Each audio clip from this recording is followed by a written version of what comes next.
We'll call to order the Douglasville City Council Legislative Work Session for tonight, which is Thursday, August the 28th, 2025. We've already had our invocation by Reverend Dr. Francisco Artley and the Pledge of Allegiance in our work session meeting, so we'll get right into the meat of the meeting, which we're at item number 4, announcements and presentations. And so I will read the protocol for the meeting, and then we'll follow the rest of the agenda. My name is Rochelle Robinson. I'm mayor of the city of Douglasville. I'd like to welcome you to the Douglasville City Council Legislative Work Session. This is a work session where agenda items are presented for discussion only. No official action will be taken this evening. Official action will be taken on these items to discuss this evening next Tuesday. Typically it's Monday, but Monday's Labor Day, so we'll have a meeting next Tuesday. If the business you're here for is not listed as an agenda item, there will be ample time under the agenda item comments from citizens and delegates for you to discuss your business. I'll go over a few protocol items and then we'll get into the meeting. I ask that you would please keep your comments and presentations on a professional level, dealing with the facts that are important for this governing body to make our decisions. We will not accept comments that are considered by the chair to be of a personal attack on any individual or group of individuals. You will receive a warning from the chair. If you deviate from this requirement, a second deviation will result in a request for us to ask you to leave the premises. Only one person speaking at a time. Please do not applaud, react to the speaker, speak from the audience, cheer or carry on a conversation when you're at the podium. We ask that you would please address all of your concerns and comments to myself or the committee chairperson, whomever is running that particular agenda item, and that you will not turn around and talk to the audience while you're discussing your information with myself and council members. I'll remind you that we're only required to accept public comments during the required public hearings. And if you have any other concerns outside of the public hearings, you can bring those up under comments from citizens and delegates. Now, this is how the meeting will be handled this evening. The committee chairperson will read his or her item. Then someone representing that item, the person that's coming forward, either the attorney or the applicant, will make his or her presentation. Myself and council members will possibly ask clarifying questions to help us make a determination once the vote takes place next Tuesday. After that, if it's a public hearing, the committee chairperson will say we have 20 minutes for those that are in favor of the item and 20 minutes for those that are in opposition. And each person has 5 minutes to speak, but in totality, each side only has 20 minutes. So if you have 10 people, you have to deviate your time up to each person gets 2 minutes or so. It just, in totality, you only have 20 minutes for each side. Prior to coming to the podium, I ask that you would please fill out a comment card. They're outside on the desk. You can fill those cards out and then hand those to Assistant City Manager, Ms. Karen Callan, who's over to the left. She will give that information to the clerk's office, and it will be submitted in for public record. Each person has one opportunity to speak. This is not a question and answer format or debate going back and forth. We're just here to hear the information, deliberate, and make our decisions next week. If staff can't answer the question tonight that's giving at that time, we will answer, but if not, we'll get back to the individuals. I ask that you would please put your telephones or electronic device on silent mode or turn those off until after the meeting so they will not be disruptive. And if you have any printed material, I ask that you give it to Ms. Callan. She'll give it to the clerks. We'll make copies and give it disseminated to the council members. I believe that's it. If you have information that's not repetitive, that the other person says, you don't have to repeat the information. We ask that you would come and be concise when you present. I know that's a whole lot of talking. Hopefully we're all on the same page and we all understand how the meeting is going to be run tonight. So now we're moving on. We're at item number 5. If you'd like to have a printed copy, they're outside on the desk. If not, you can follow us on the screen behind me. So now we'll move on to the next committee, which is Economic Development Committee, and that's chaired by Mayor Pro Tem, City Council Member Terry Miller. Thank you, Madam Mayor. We have no business at this time under the Economic Development Committee. Thank you so much, Mr. Mayor Pro Tem. Finance Committee, chaired by Councilmember Chris Watts. Thank you, Madam Mayor. We have no business tonight in finance. Thanks, Coach. We'll move on to Housing and Community Affairs Committee, chaired by Councilmember Howard Estes. Thank you, Madam Mayor. The Housing and Community Affairs Committee has no business this evening. Thank you, Councilman Estes. Legislative and Intergovernmental Committee, chaired by Mayor Pro Tem City Councilmember Terry Miller. Thank you, Madam Mayor. There's no business under the Legislative and Intergovernmental Committee at this time. Thank you, Mr. Mayor Pro Tem. We do have information or some item to be held under Personnel and Organization Committee, and that goes back to Councilmember Howard Estes. Thank you again, Madam Mayor. We You're do welcome. have one item up for discussion tonight. Yes, sir. Item 25-344, adopt a resolution to amend the limited special holiday dates for calendar years 2025 and 2026 to provide for December 22nd, 23rd, and 26th, 2025, and December 22nd and 23rd, 2026 as limited special holidays. And before I turn this over to Ms. Hampton, I'm going to let our staff attorney, Ms. Jordan, make Give some us shifts in this. Okay. Thank you, Mr. Chair. Miranda Jordan, Staff Attorney, 6695 Church Street. The item reads for 2025 that the limited special holiday dates proposed would be the 22nd, 23rd, and 26th. However, that would actually be the 22nd, 23rd, and 24th. Anytime Christmas is on a Thursday or a Monday, per our Personnel Policies and Procedures, Section 11-4, the Christmas Eve holiday would actually be taken on the 26th in order to not create a one-day gap between Christmas and the weekend, for example, in this case.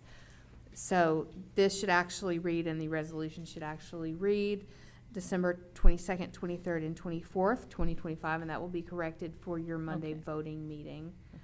I would recommend therefore that this not be placed on the consent agenda as written. The Thank- 2026 dates are correct. Thank you, Ms. Jordan. Ms. Hampton, do you have anything to add? Okay, well, I will not ask to put this on the consent agenda so that we can make sure that this change is made. And we will bring this back for confirmation of the change and voting on Monday. And that is all we have for the Personnel and Organization Committee tonight, Madam Mayor. Thank you. Thank you so much, Councilmember Estes and Attorney Jordan. We appreciate the explanation, and we look forward to having this item come before us on next Tuesday. We'll move on then to Planning and Development Committee. That's chaired by Councilmember Nicole Miller. Thank you, Madam Mayor. You're welcome. Before I get started, let me go ahead and read off our opening statement. It says, "Good evening. I'd like to call Planning and Development Committee to order. This evening, some of our items on our agenda will require a public hearing. Before we begin those items, I'd like to briefly review the procedures we will follow to ensure an orderly and fair process. These hearings are conducted in ordinance with Georgia Zoning Procedures Act. As elected officials, it is our responsibility to ensure that all applications are reviewed fairly, impartially, and in accordance with the city's zoning ordinance and adopted land use policies. For each zoning item requiring a public hearing, we will begin with a presentation from city staff outlining the request and any relevant findings. The applicant will then have an opportunity to speak. Following those presentations, mayor and council may ask questions of both staff and the applicant. After that, we will open the floor to public comment. If you would like to speak in support of or in opposition to the application, please complete a comment card before approaching the podium. Comment cards are located near the entrance of the room and should be submitted to the city clerk before your turn to speak. Please include your name, address, the item you wish to address, and if possible, any specific questions you would like to have staff follow up on. All comments should be made respectfully and directly to the chair. When you speak, please begin by stating your name and address for the record. If you ask a question, please understand that we will not respond immediately during the public comment portion. Instead, staff will attempt to address all questions at once before the close of the public comment, provided the information is readily available. Each speaker will be allowed to speak up to 5 minutes. We will allocate a total of 20 minutes for comments in support and 20 minutes for those in opposition. This is not a debate. Interruptions, outbursts, or other disruptions will not be permitted. There's a general public comment period at the end of the meeting tonight, but the City Council cannot hear additional public comments during this general public comment portion for a specific zoning item where the public hearing has already taken place for that zoning item. The mayor will cut off any public comment that refers back to a specific zoning item. As a reminder, the mayor has requested that there be no applause or other distractions during the meeting. Please ensure that electronic devices are silenced, and anyone who disrupts this proceedings will be asked to leave. With that, we will now proceed to the first zoning application tonight. And that first item is item number 25-278.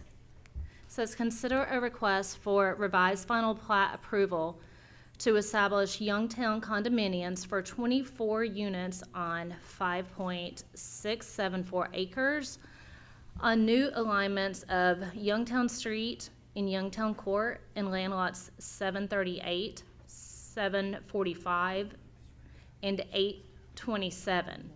District 1, Section 18,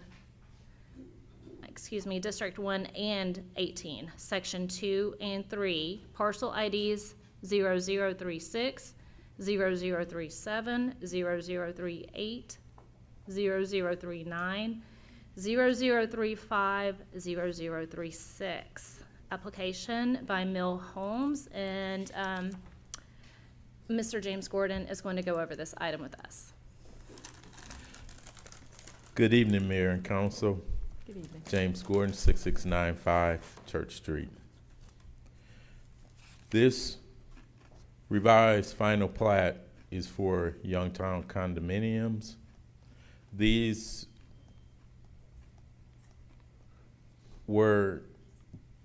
the streets were cut in several years ago, and only 2 buildings were built at that time. This property is located off of Colquitt Street and the corner of Colquitt and Elsie Street.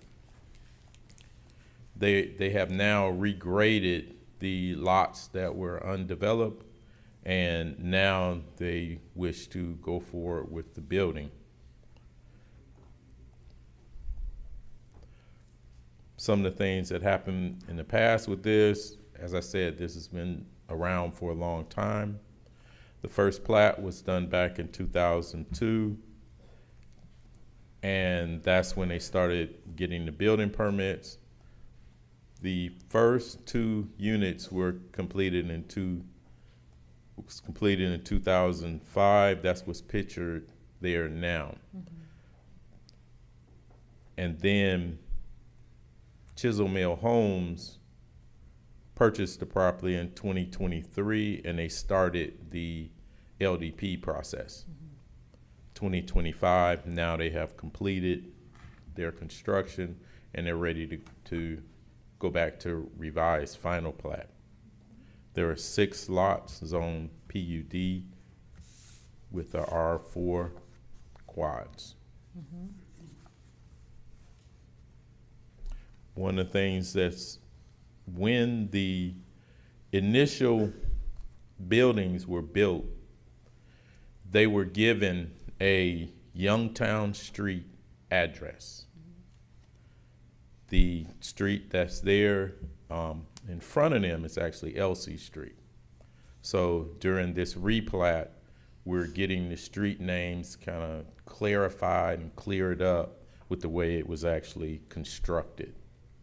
So we're renaming Elsie Street to Youngtown Street and making a new street called Youngtown Court. So that way and there's only 2 residents that are remaining on the former Elsie Street. One is a abandoned, burnt down house on one side. I spoke to that resident, and they don't have a problem with changing the name. The second resident owns a 4-plex on the corner, and left messages with that resident. I also spoke to the HOA of the Youngtown community, and they're happy that we're actually changing the name, because again, their tax records say Youngtown Street. So we're catching up with their tax records. Thank you for that, Mr. Gordon. This is what some of the property look like now after the regrading. They leveled off, getting ready for building. And this is what some of the new condominiums will look like. And I'll take any questions. Thank you. And just to clarify, the entire LC Street is not being renamed. It is only a small portion of LC Street from, did we say it was from Colquitt Street over to Youngtown Court? That's Will now be That's Youngtown correct. Street. Only that portion. The remainder on the other side of Colquitt will remain LC Street. Correct. Okay. Thank you. Madam Mayor, Council, do you guys have any questions or thoughts on this item? It's pretty straightforward, just a final replat. Yeah, it was self-explanatory. I mean, it's pretty forward, as Mr. Gordon has explained. I just want to know if Councilman Davis had anything. I know it's in your ward. Yes, I do, when you finish, Madam Mayor. Okay, I'm finished. Thank you, Madam Chair. Yes, ma'am. Yes, it's been vacant for such a long time. I remember when they put them in and we approved it, and that they came to us to a halt. And it's just 24 units. That's the there's six lots remaining, and they expect to build 4 quads on those 6. 4 quads. Correct. Okay, and they gonna look similar to what's already there? Yeah, exactly. They're gonna build the same thing that was Did you get a chance to there. speak with any of the neighbors there? Yeah. I spoke to one of the gentlemen that lives on the end, and he's glad that we're changing the address. And also I spoke to the president of the HOA, and she's gonna let all the rest of the residents, the existing residents, know about it that are in the 2 existing buildings. Okay. I try to reach out to them tomorrow. Okay. All right, thank you. And another thing I did while I was out there speaking to the residents, the mail carrier happened to drive up, and I gave her a map of what the new street names would be also. So, She was okay with that? yeah. She was kind of glad that now it will actually match what she's delivering the mail to. Okay. Councilman Davis, did that answer your questions? Somewhat. Okay. All right, thank you. And thank you so much, Mr. Gordon. Madam Mayor, Council, are you guys okay with placing this on the consent agenda? No, I would, LaShawn should be here on Monday. Okay. Tuesday. Okay, well then we will Wait. hold off and we will take this item up on Monday. Mr. Gordon, thank you so much. Thank you. Okay, thank you. Oops. Okay. Our next item is item number 25-298. Says tabled from August, I'm sorry? 278. Am I looking at the wrong one? 298 is correct. That's okay. We needed a little friendly dialogue. We're good. All right. Item number 25-298. It says tabled from August 4th. Hold a public hearing and consider a request for a variance from section 5.04 of the Unified Development Ordinance to increase the accessory structure height from 20 feet to 50 feet for 132.20 acres located on Strickland Street in Land Lot 190, District 2, Section 5, Parcel ID 0009 and 0108, application by Amazon Data Services, and Mr. Dana Gray can go over any updates we may have on this item.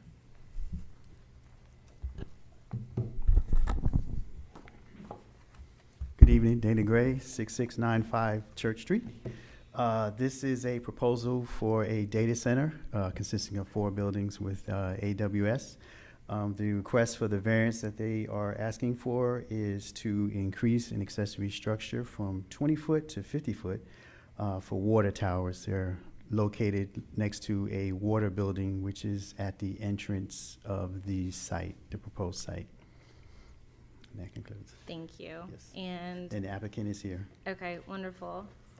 Would you like to come on down and go over any updates that you may have on the water towers? Evening, Joe Fowler, Post Office Box 49 in Douglasville. Allow me to introduce Mr. Reed Irwin with Kimley Horn. He is the consultant for this project. If I may get to this is the site with which you are familiar. As I noted last time, there are a number of requests that were made initially, and we had talked about a stream buffer variance, and because those are the items that follow, I'll defer on that, but all the requests for the stream buffer variances have been withdrawn. We are here, as you heard a moment ago, for variances for the 6 proposed water tanks that would be used for storage purposes. That's used for the cooling purposes in the data centers, and then there'll be 2 water tanks for fire protection. The proposed water storage tanks, they function essentially as a water reserve system that enables reliable water supply during times of peak demand. The tanks help stabilize the water system that is used at some level in the cooling on site. And the stabilization occurs not just for on-site use, but also for WSA or system impact as well.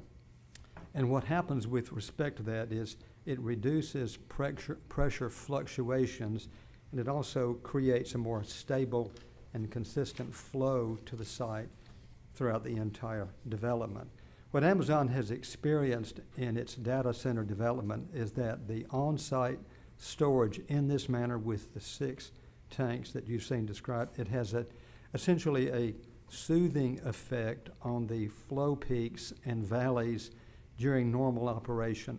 Without those tanks, it might be that the impact is more pronounced. All of that means more consistent service to Amazon on site, but also other users in the area, primarily during peak usage in warmer months. The tanks are epoxy coated.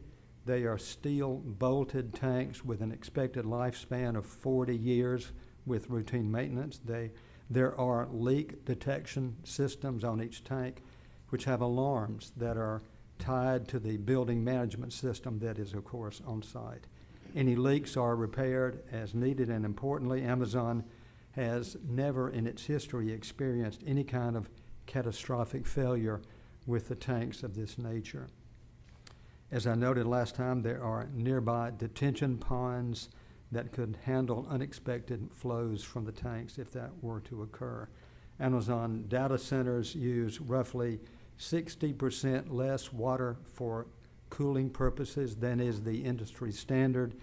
And as mentioned last time with respect to this particular site, the cooling is primarily air cooling to the extent of 90 to 95%, and evaporative cooling is used only 5 to 10% of the time.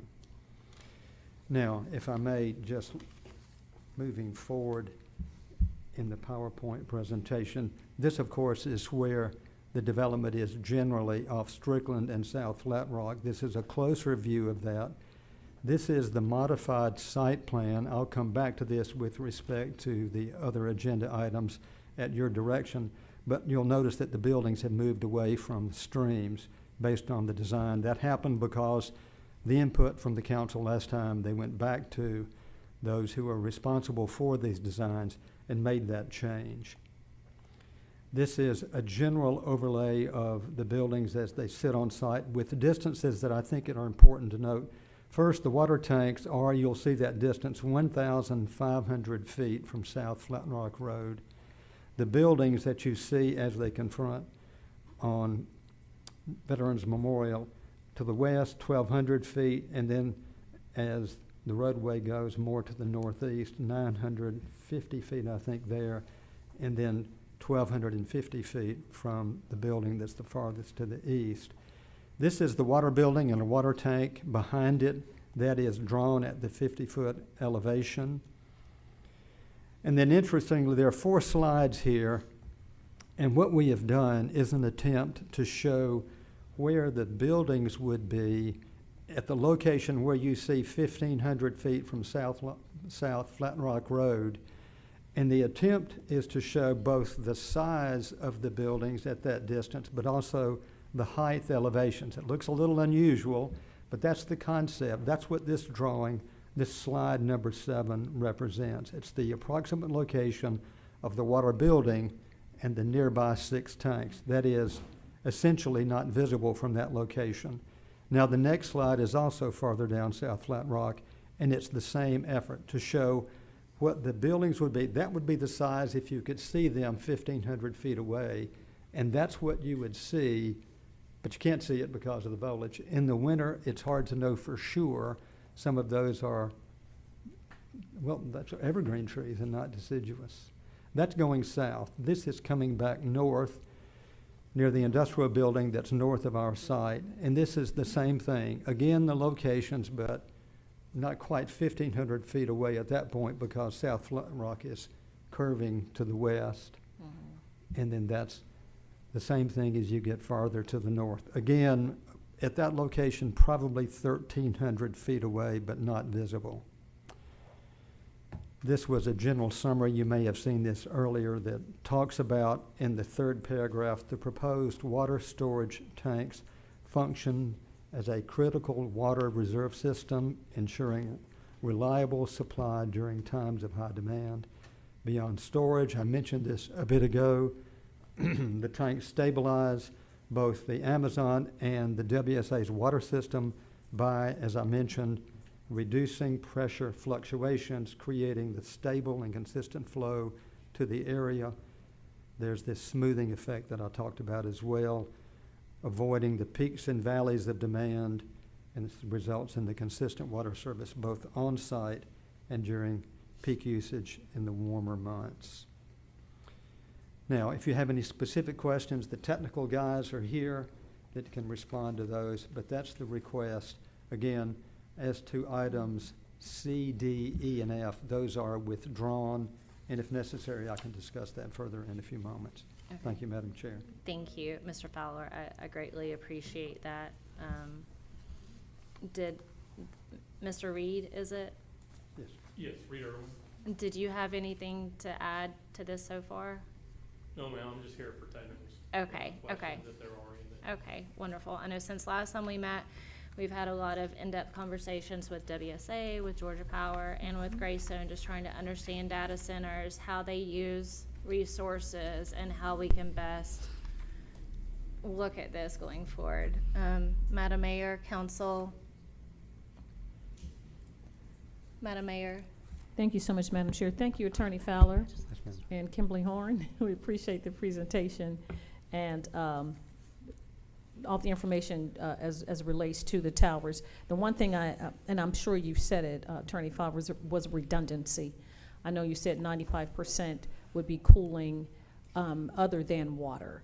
So Air cooling, yes, ma'am. air cooling. So the redundancy, is that part of the water tanks, or it's that? That's it, yes. The water supply on tank with the 6 tanks being, on site with the 6 tanks being there. Yes, ma'am. Is for the redundancy Yes, for the, yes, ma'am. okay, thank you. That's all. Absolutely, thank you. Councilman Davis? Yes, how much traffic expected to be, truck traffic to be used on the little streets? Very minimal truck traffic following the construction. There will be minimal traffic, probably 20 privately owned vehicles, employees working on site, minimal truck traffic. Can you respond to that? Yes, my name is Reed Irwin. I'm with Kimberly Horn and Associates, 1170 Amber Park Drive, Alpharetta, Georgia. Yeah, operationally, there's not a lot of truck traffic here. There are the typical deliveries from UPS, FedEx. There's not a daily tractor trailer that would come here. When they're, switching out equipment, things of that nature, there would be, larger trucks that would come at those times. But in general, the tractor trailer truck traffic is very, very minimal for these sites. And another couple of questions. What about the hazardous spills and power failures? There's the only material on site that would be considered hazardous would be fuel within a generator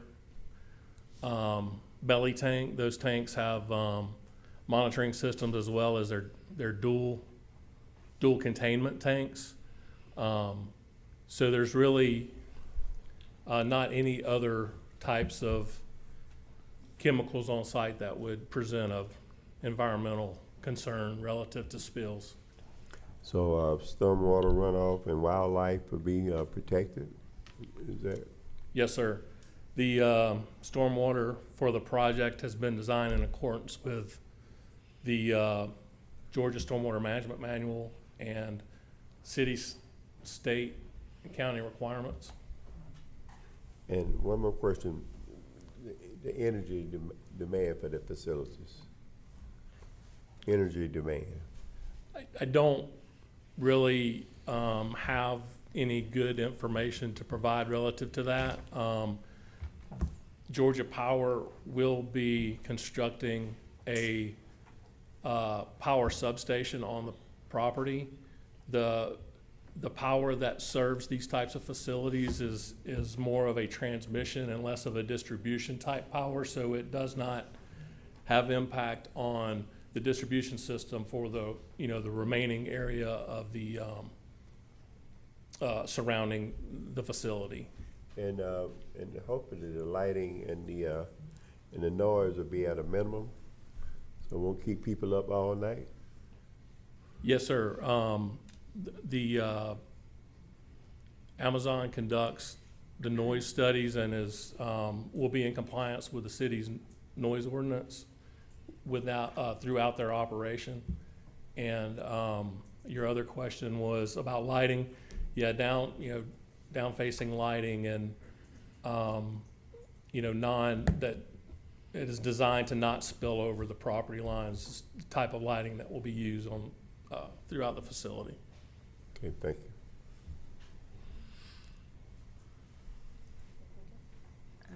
Mayor Pro Tem, are you? Yes. Okay, I'm sorry. Thank you, Madam Chair. Thank you for the presentation. Joe, you're starting to sound like an engineer now, you know that.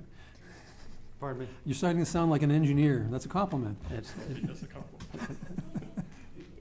I've This- got a story about that sometime I'll share with you about the difference in engineers and lawyers. That's another story. Maybe over a beer. This is more for the engineer.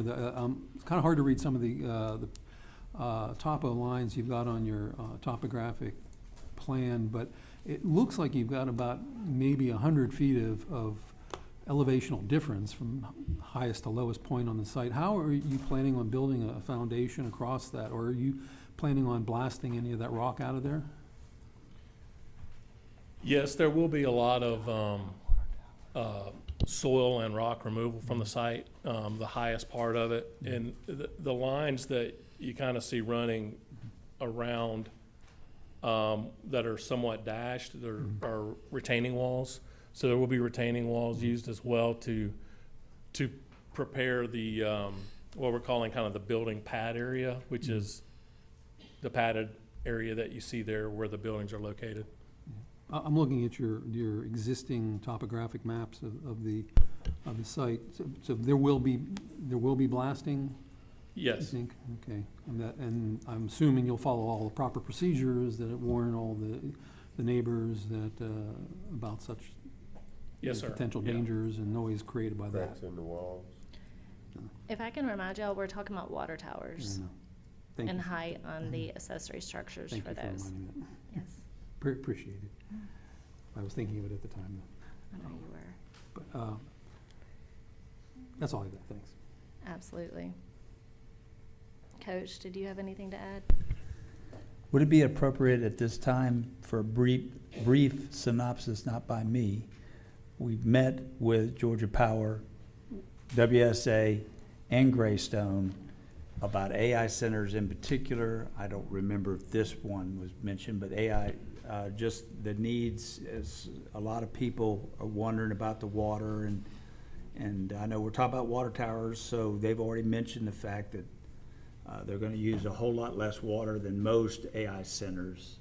But, I mean, would it be appropriate to have that? Absolutely. I think that might help mitigate a lot of our, I was going to bring that Questioning. up, so thank you, Coach. But it was Water Department as well. Mhm. So it was the WSA, Georgia Power, and Greystone. Greystone Power. Mhm.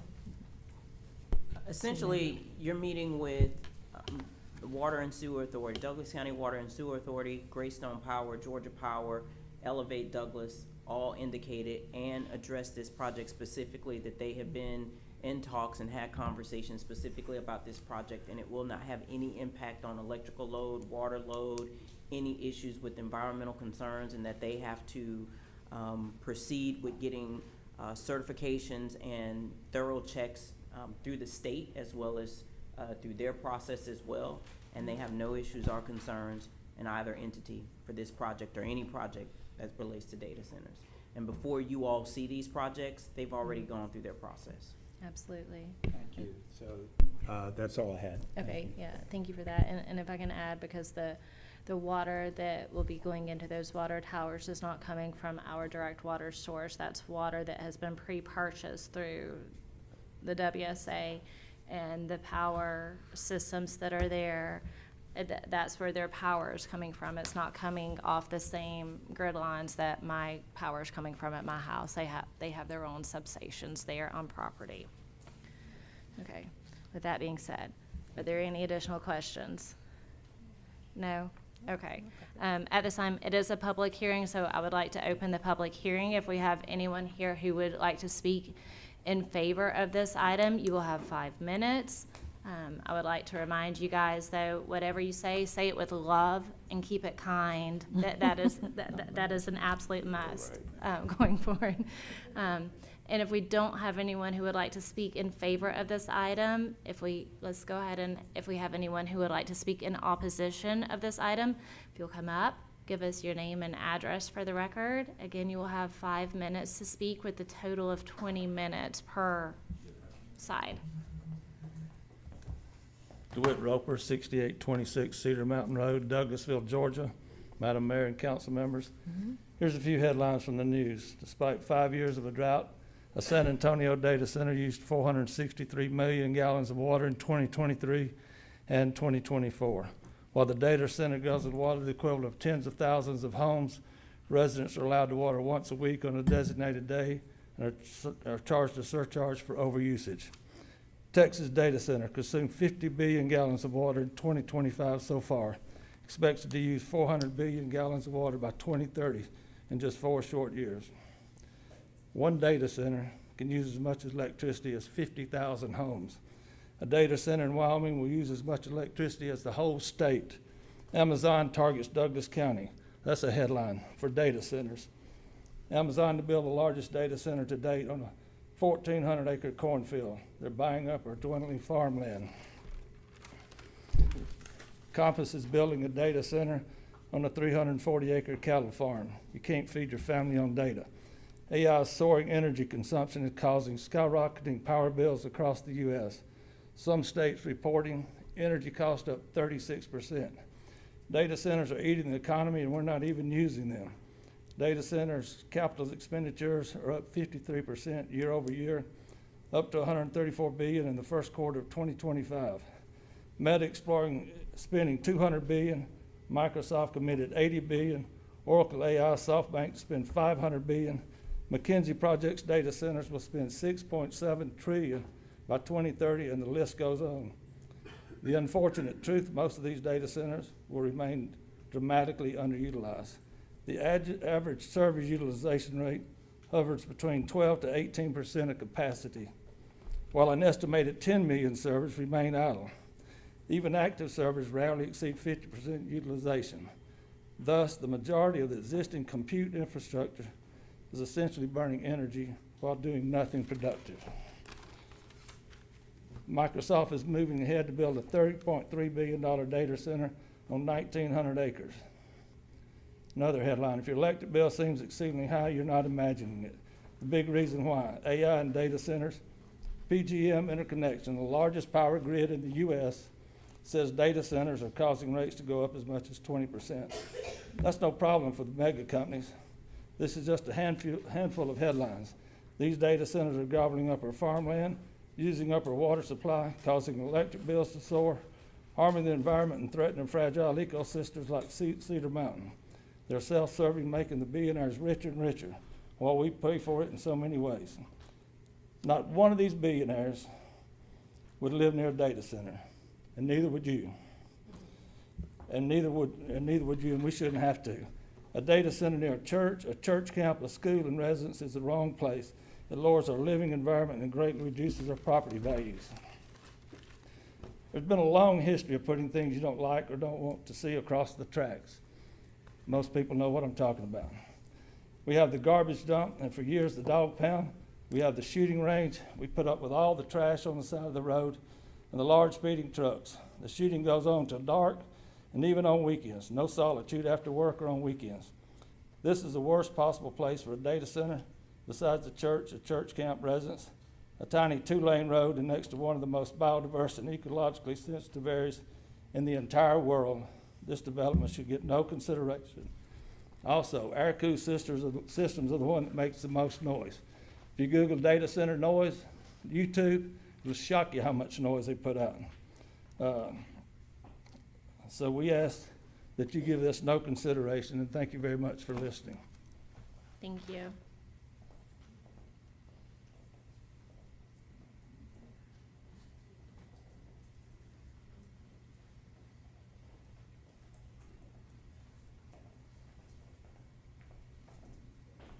Hey there, if you'll please just give us your name and Yes. address for the record.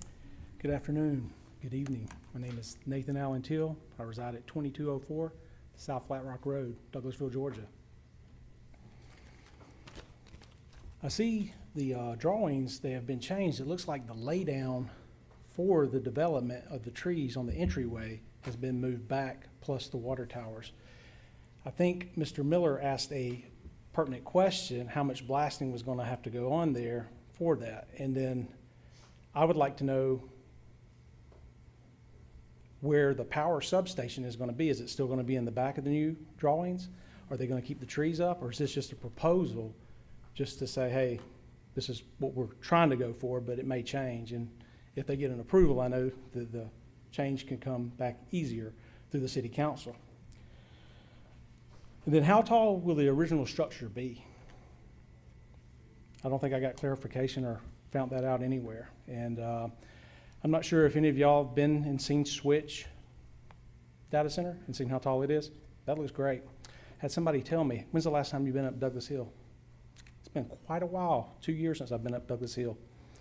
That actually turns into the other end of the road is Rock House Road. I would suggest that every city council person, before they vote on this, take a trip to Thornton Road, take a right, first red light you have to go through. The second red light on top of the hill is Douglas Hill Road. Take a right. That's Amazon's data center that they're building too also in Douglas County. That's a monstrosity. If the buildings are going to be that tall as that one already is, they look like they're close to 75 to 80 foot tall buildings.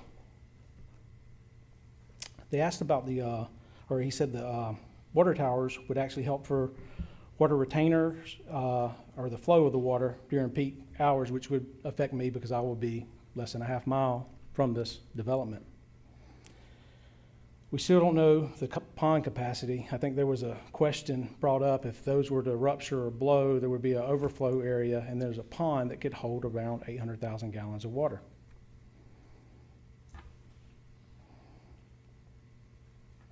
There's also, if the blasting goes on, there is a rock vein that runs across the whole section. It actually runs from Blue Circle directly underneath my house into my backyard. I will feel that. Also too, a lot of these chat rooms and stuff, when they go to have a search for AI, they use a half liter of water. So think of how many times you Google something. Think of how many times you ask a question.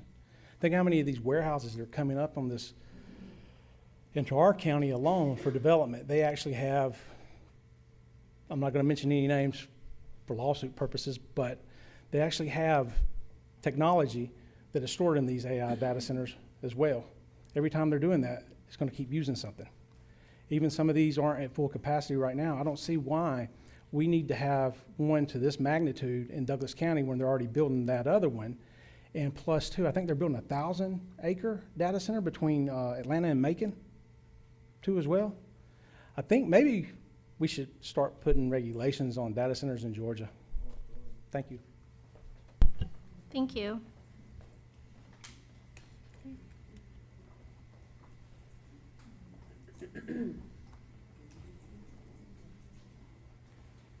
Hello, if you'll please just give us your name and address for the record. Barney Young Jr., 7049 Rose Lake Circle.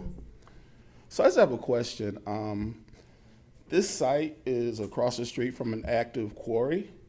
So just want to make sure that proper precautions have been put in place. Thanks. Thank you for that. Okay. Is there anyone else who would like to speak in opposition of this item?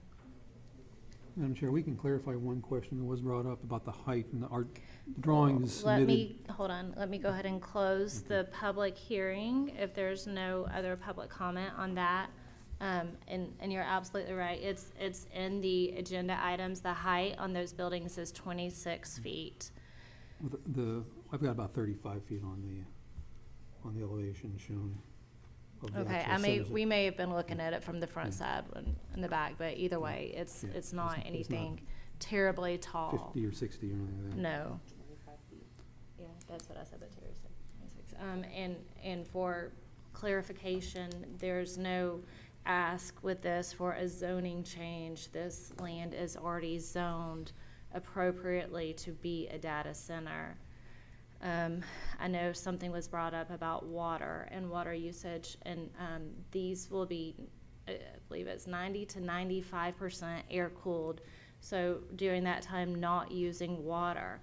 But the water that they are using will not be coming from the same water system that we use because they are having to pre-purchase their water. Every bit of their power that they're proposing is going into a substation that they've had to pay for up front to put every bit of that infrastructure in, and they're having to prepay deposits that are actually astronomical to see that amount of power money going in towards that utility.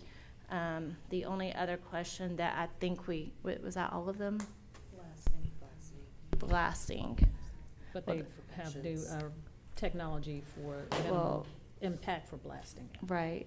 So, Yeah, and those things would come up in development. It's up to you if you want to address that. This item is purely for variance for the height restriction on the accessory unit, or I should say accessory dwelling. I would just suggest that you all stick to that. okay, I appreciate that. Thank you. Councilman Davis had a Councilman Davis. Yes, this is Ms. Hampton. Can you give me, I know it's been about probably 10 years since we had that development for the rock quarry. Can you pull the address on that rock quarry? There's nothing but rocks out there on?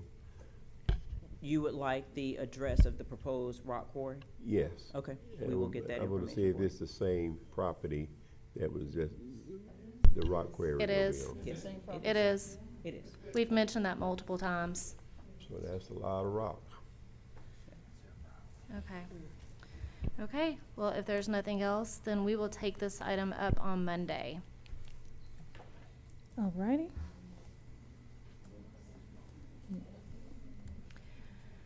All right, next item is item number 25-299.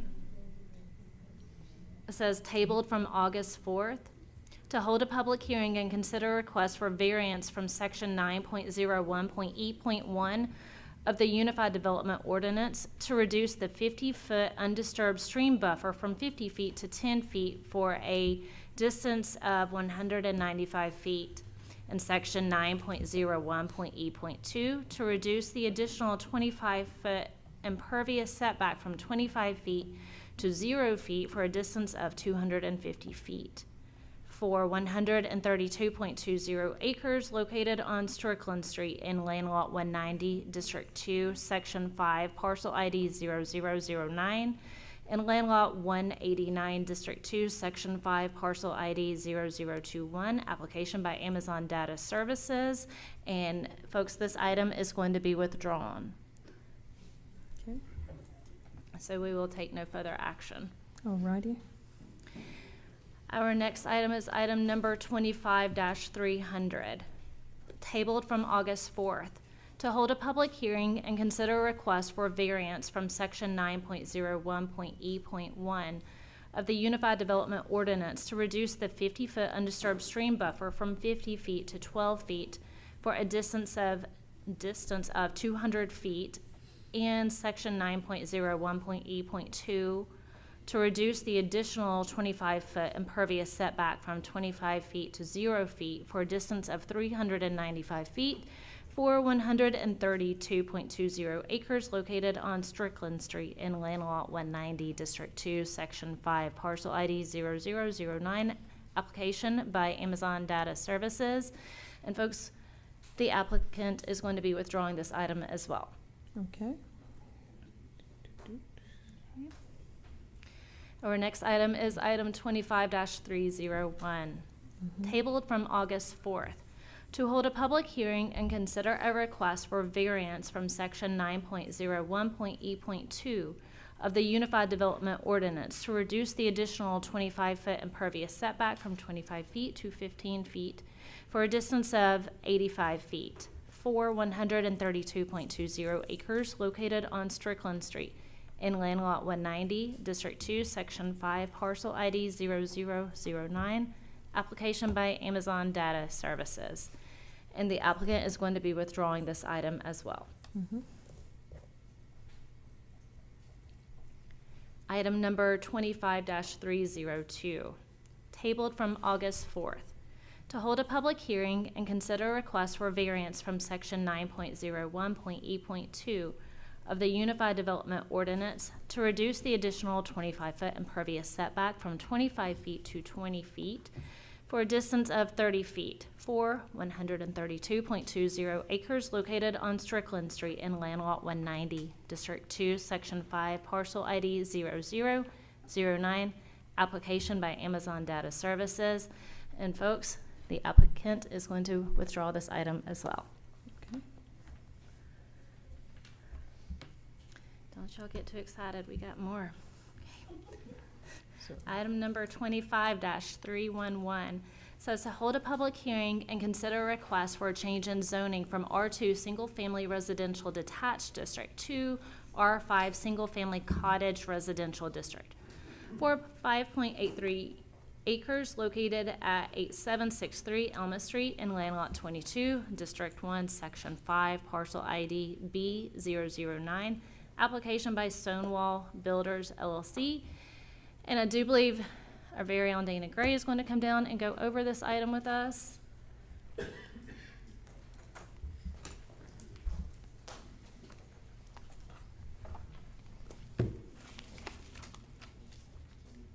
Good evening once again. This is a request to rezone from R2 to R5 located on 8763 Elmer Street and Cornelia Drive, which is in close proximity to Campbellton Street and near Douglas High School. It's approximately 6.6 acres. There's an existing house at the front of the property. If approved, the applicant will subdivide the land, creating separate parcels. And they are proposing 15 units for this development. Thank you, Mr. Gray. And the applicant is present. Perfect, thank you. Okay, the applicant would like to come on down. If you'll give us your name and address for the record, please. Paul Zakas, 3500 Raintree Court, Douglasville, 30135. Madam Mayor and Council, good to see you guys. Good evening. So first of all, what I'd like to do is So this application, or this process for us has been a while, and I just want to thank Ms. Hampton, Mr. Gray, Jennifer Owens, who's always awesome to me, and I don't know where Chelsea is. Where's Chelsea?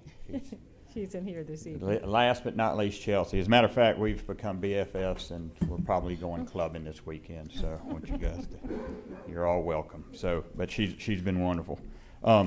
So you guys have done such a great job of developing downtown Douglasville. You got a lot of stuff going on. We got restaurants, the amphitheater, all these things are great. And one of the things that we lack is single-family houses. Not to beat up on townhomes and condos and data centers and things like that, but single families needed. So we've have worked through this process. I've had multiple meetings, met with your development review team. I don't know how many people were on that meeting, but it seemed to be that the fire marshal pretty much controlled that meeting. He had the most concerns, and we were able to work through those. Sat with Brian Keel from WSA, with our civil engineer, Matt Bailey, and those guys came up with things that we needed. And actually, in talking with Brian, he talked about what a very low impact it would make. I said, does that even affect? He goes, it's not even a bleep on their radar. There's two entrances to this subdivision. So you have Campbellton Street, and you've got, I believe, Hospital Drive, or excuse me, Presley Mill.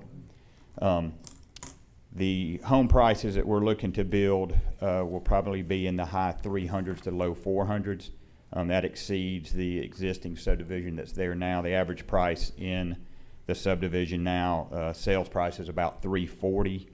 List price is about $364. So this will be a new product and exceed that, so it'll help their value.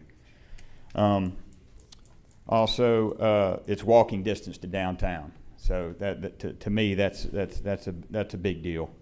And on top of that, with we talk a lot about workforce housing, and sometimes folks kind of frown upon that. But what this is going to allow us to do is we'll be able to build a product there that if you've got a school teacher and a first responder or a police officer and a fireman, they'll be able to afford this product, and it's a quality product on top of that. So. Other than that, I'm here to answer any questions that you guys may have, and I do have a couple pictures. Thank you, Mr. Zakas.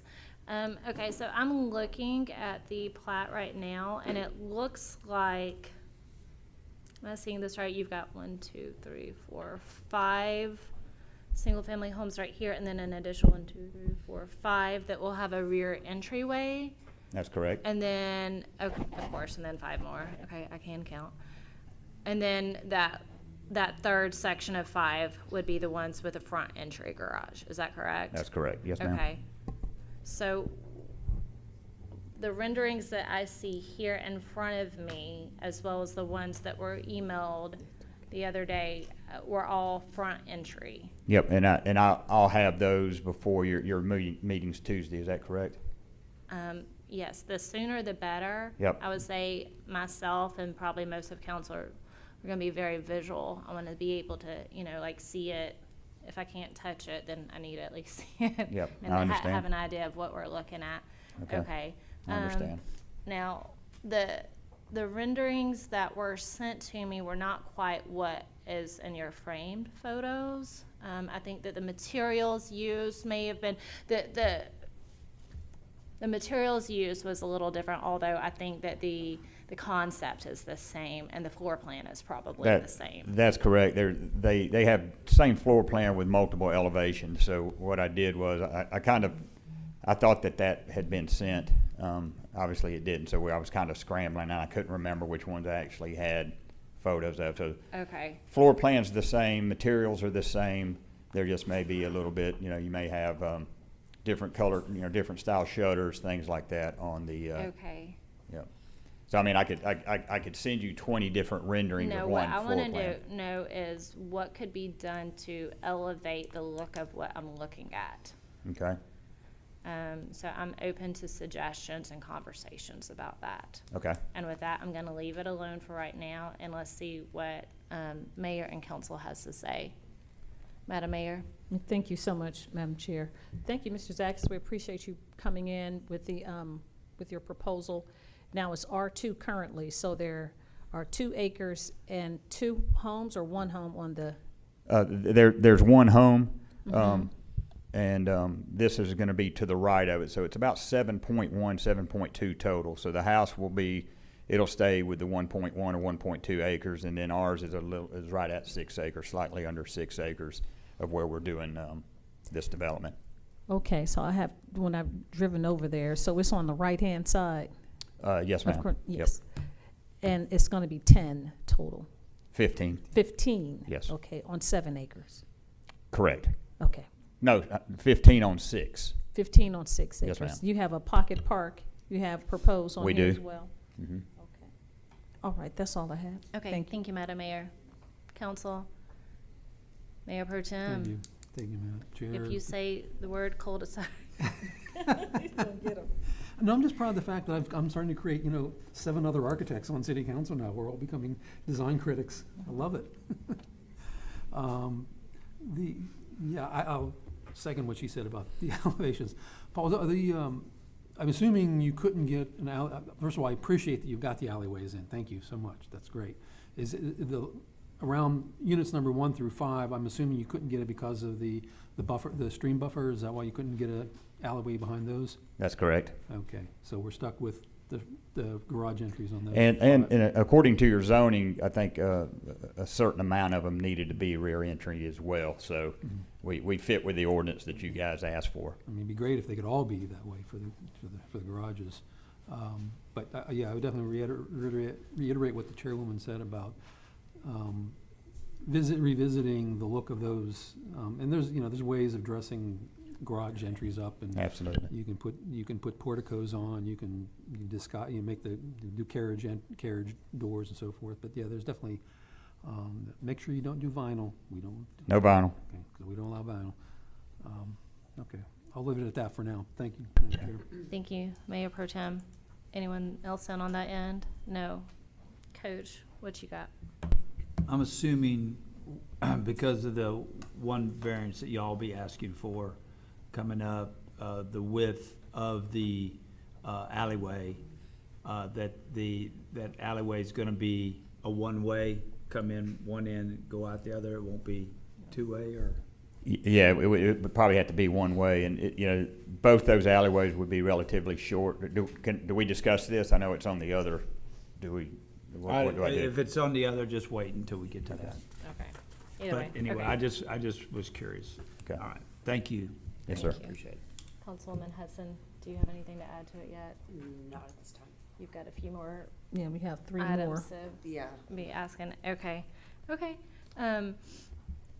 Well, if you have nothing else to add to this is a public hearing. So at this time, if we have anyone here who would like to speak in favor of this item,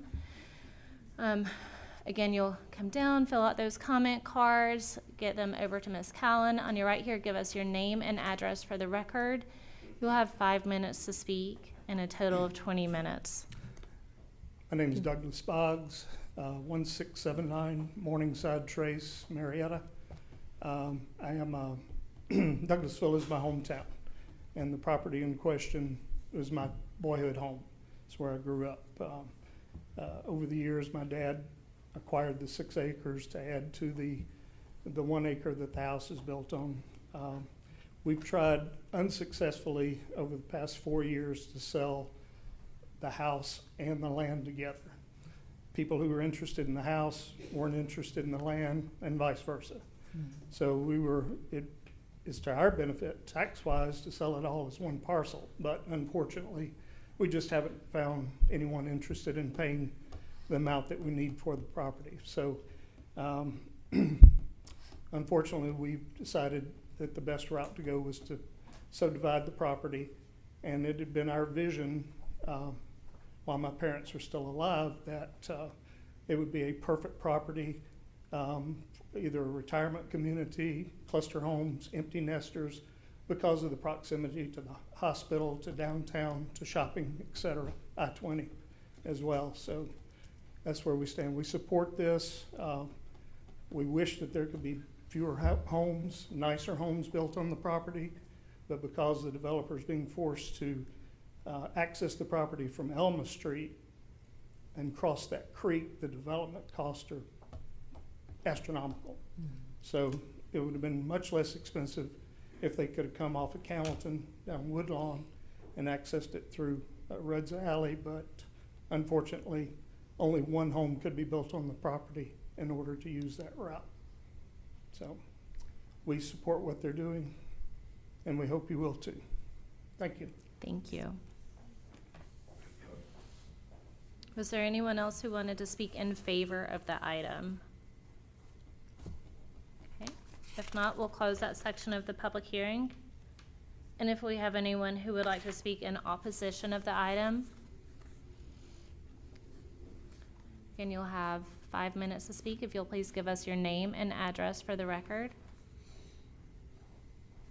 My name is Elodie Nestor, 6292 Cornelia Drive, Douglasville, Georgia. I'm not necessarily opposed, but I don't see why there needs to be 15 houses on 5 acres. I feel like there'd be a lot of traffic, and there's already a lot of traffic on that Campbellton Street right now. Anyway, if you could do about 10 houses, because I'm on half an acre, have enough room so people can breathe and also wildlife, I just don't see why it has to be 15 homes back there. I feel like it's a small space for that many houses.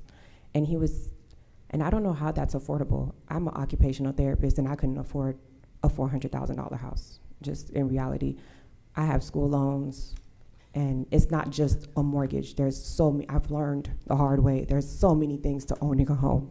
So I don't know who these houses are being built for, but it's not for teachers or even professionals like me. It's just astronomical pricing. Okay, thank you. Thank you.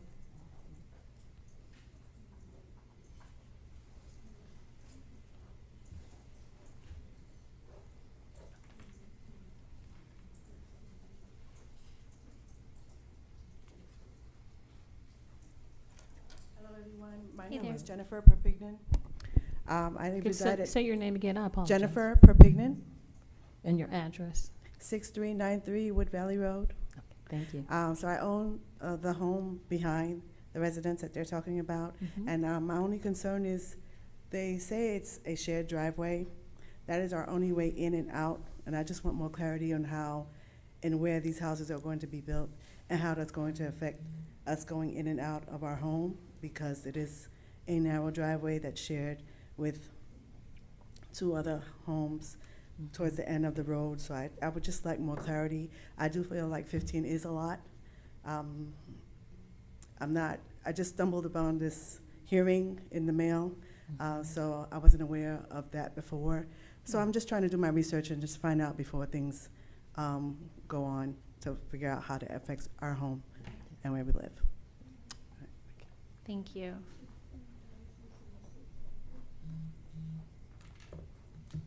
Oh.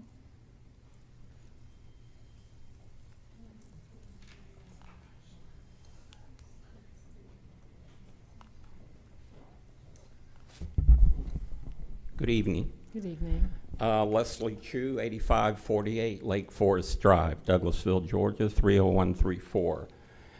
I'm here this evening just to gather information. I'm not saying that I'm opposed, nor am I saying that I'm for this community. I attended the planning and zoning meeting after one of the partners of Stonewall Builders informed me that they were looking to purchase this property in question. A few weeks later, I get a little flyer in my mailbox, and I have yet to discover who put that flyer out, because it showed all the variants, signs, and then a plat of the community and how it backs up to my property, which is in Lake Forest Plantation. So I was hoping to get more information at the planning and zoning meeting, but there were no pictures, there was nothing about what's going on. And of course, we're concerned in the neighborhood that I live in. So in 1998, I did my due diligence before I purchased the lot in the community Lake Forest Plantation from Glenn Cooey, who was the developer. Oh, did that just come on? No. Okay. So have you heard anything I've said? Yes, we Okay. heard it, Leslie. Thank you. And of course, in investing that type of money, I talked with Glenn. He says, look, everything around here is R2, you're protected. So me and the other 13 people in that community invested between $9 and $11 million in our homes. And we literally back up to this community. So I do have a vested interest in what's going on behind me. And that's why I'm here.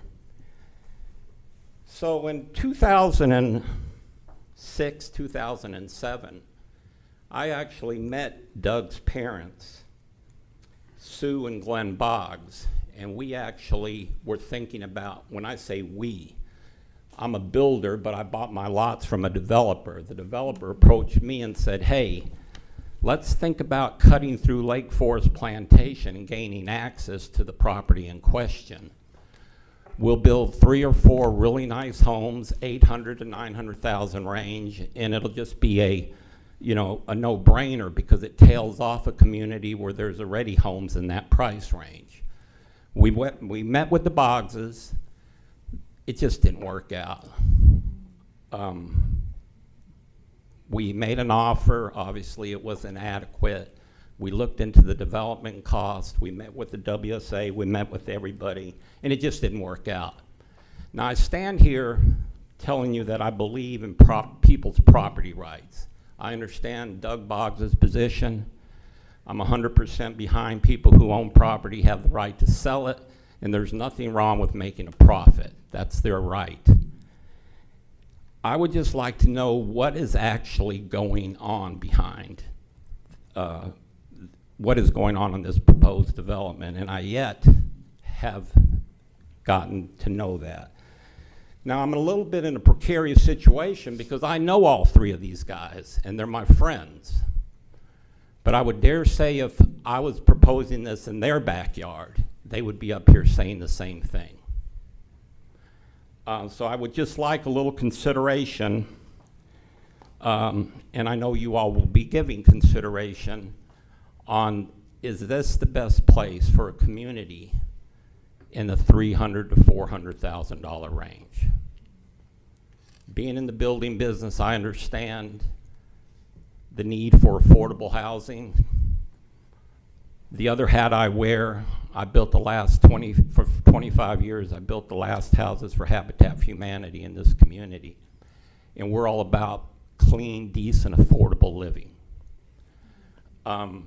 Unfortunately, $300,000 to $400,000 in today's market is a starter home. And yes, it's basically a starter home. And I am very concerned that product being in our backyard. Thank you for your time. Thank you.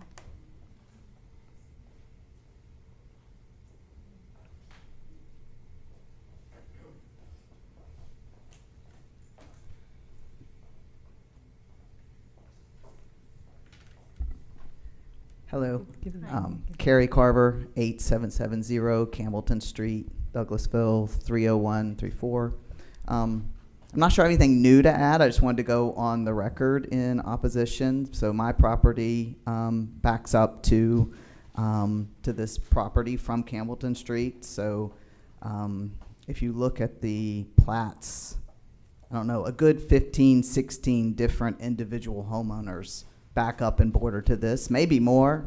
There's a lot of people, a lot of neighbors that would be impacted by having 15 new homes basically in everyone's backyard. Everyone I'm referring to backs up to this. So yeah, 15 just seems like an extraordinarily high number.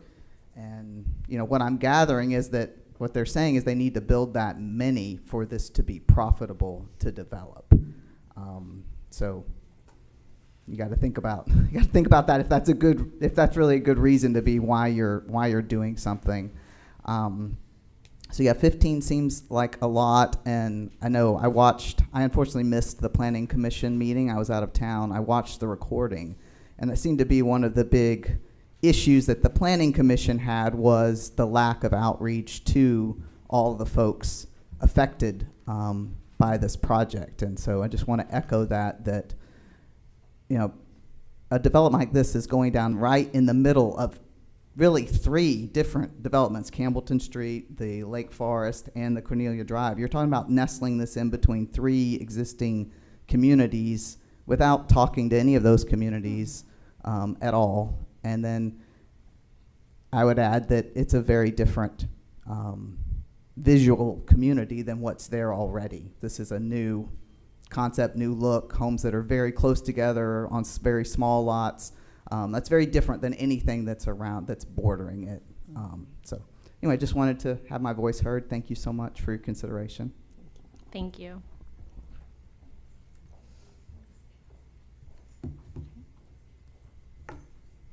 Was there anyone else who wanted to speak on this item? Okay, if not, let's go ahead and close that section of the public hearing. Madam Mayor, did you have something to add? Yes, ma'am. Just before we go forward, Mr. Paul, do you come forward, please? I didn't realize this. I'm not sure. Yes, ma'am. Has there been any community meetings? It's not a requirement, but it really helps if you. When we came for the development meeting, Uh-huh. Mr. Francisco, Mark Van was there, and I Uh-huh. talked to Mark, and I said, "Do you have an HOA?" They said no, and I said, "Well, how am I supposed to talk to the residents if they don't have an HOA?" And Francisco told me to figure it out. So I don't really know. And I can add to that because I was actually watching that meeting from home. I was a little shocked by that. I know that public input meetings can be helpful at times, especially when you have larger developments. But when you're looking at a development that is, somewhere around, 10 to 20 homes, it's probably not as necessary. He was not given the toolbox of the Okay. things to have a And public I did ask Mr. Van, I Mm-hmm. talked to him the next day, and I said, is there anybody that I need to talk to? Do you think I need to go see? And he said no.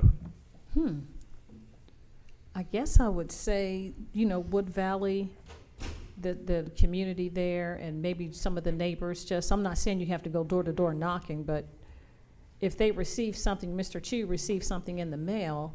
Did you do mailers? We didn't do the mailers because, like Les says, we used to be friends. No, I'm sure you still are. He just wants. No, I'm just kidding. No, it's coming in his backyard.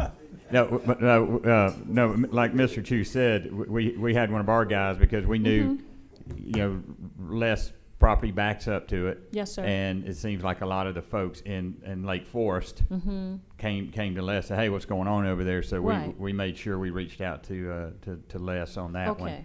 And then as far as where this is, and that subdivision is where Mark lives, and I said, because we've had a pretty good gap of time since the development to now, and I said, "Do you need me to reach out?" And he said no. Okay. All right. I was just. And we would have done that because usually we do the HOA thing and Yes, meet sir. wherever we need to meet, and because we don't want to butt heads with folks. Now, is there a shared street? This going to be a shared street? No. No. No? No, ma'am. Okay.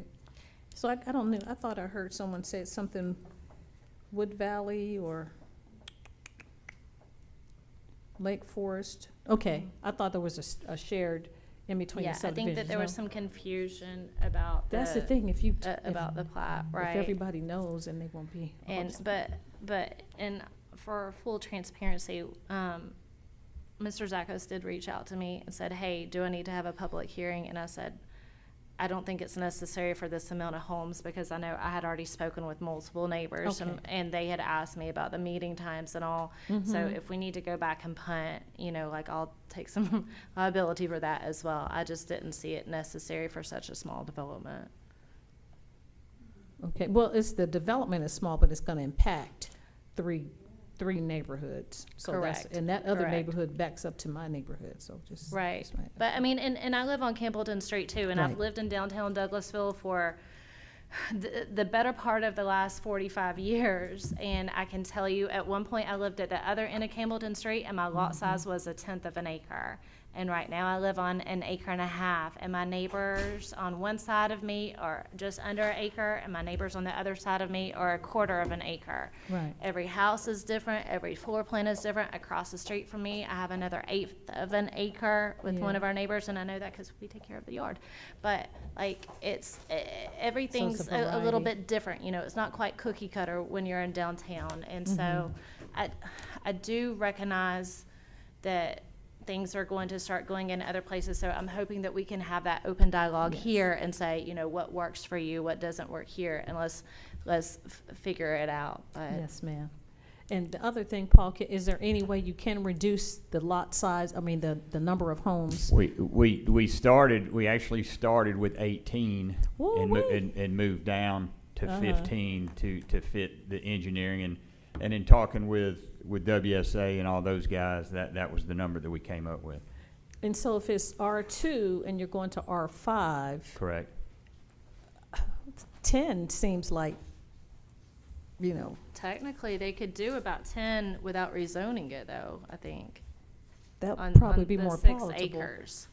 But I'm just saying without even rezoning it in the Yeah, R2 classification. And that wouldn't work for us to, development cost. Mm-hmm. We would need more units than that. But, keep in mind that the houses at 16 to 1,800 square foot, it's gonna be single-family houses. So there's not gonna be multiple, Right. It's, what I see around the county now, especially because, I still build and develop around the county, what I see now is when you start going with these larger homes that are, square footage of 4,000, 5,000, 6,000 square foot, there's multiple families, there's tons of cars, Yeah. you can see. So, we're trying to eliminate that a little bit. And folks, to be honest with you, people don't want big yards anymore. Right. People want, that they don't, they're working and doing the kid thing, and so we feel like there's a market for it. People are going to smaller lots, closer houses, and it's single family, which Yeah. again, we you guys have been getting beat up. The the county commissioner or the county commissioner saying, as far as townhomes, condominiums, Right. and so we're trying to do something good, that people can walk and enjoy what you guys have already done in downtown Douglasville. Mm-hmm. Okay, thank you, I appreciate it. Thank you, Yeah. Madam Chair. Thank you, Madam Mayor. Anyone else? No? Okay. Well, don't give up just yet, because there's more. Just get started. All right. Our next item is item number 25-312. Says, hold a public hearing and consider a request for a variance from section 3.06.b of the Unified Development Ordinance to reduce the minimum side yard setback from 7.5 feet to 5 feet on a lot of 5.83 acres at 8763 Elma Street in Land Lot 22, District 1, Section 5. Parcel ID B009, application by Stonewall Builders, and Mr. Dana Gray is going to go over this item with us. Good evening again. This is a request to reduce the side yard setback for the properties from 7.5 to 5 foot. This allowed them to work their design a little bit better, having that reduction to 5 feet, the proposed reduction. Thank you. Ms. Gray. And Mr. Zakas, would you like to come down and talk to us about side yard setbacks? Yeah, so we've asked for the smaller setbacks, and the biggest thing for that was obviously so that we could get the unit number that we were trying to get, and also the fire marshal discussed that too in our development meeting. We talked about that, and he felt like that was not a big deal. Okay. So 5 feet, would that be a total of 10 foot though? So it's 5 foot on each, but then there's still a little extra of a buffer from that too as well, Correct. right? Okay. What's the total house to house? What would that be?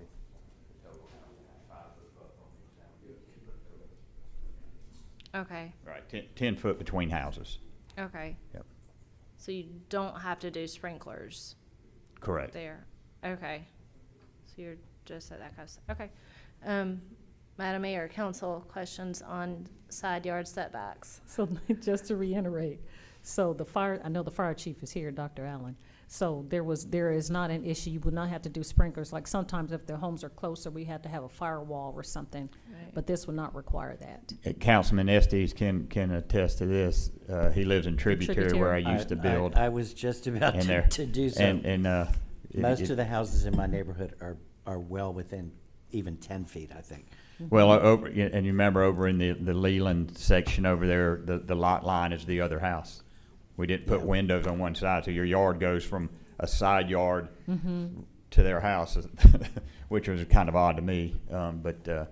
Yeah, so the neighbor, if the neighbor was painting his house, he would have to paint from your yard. It works well Okay. in our community.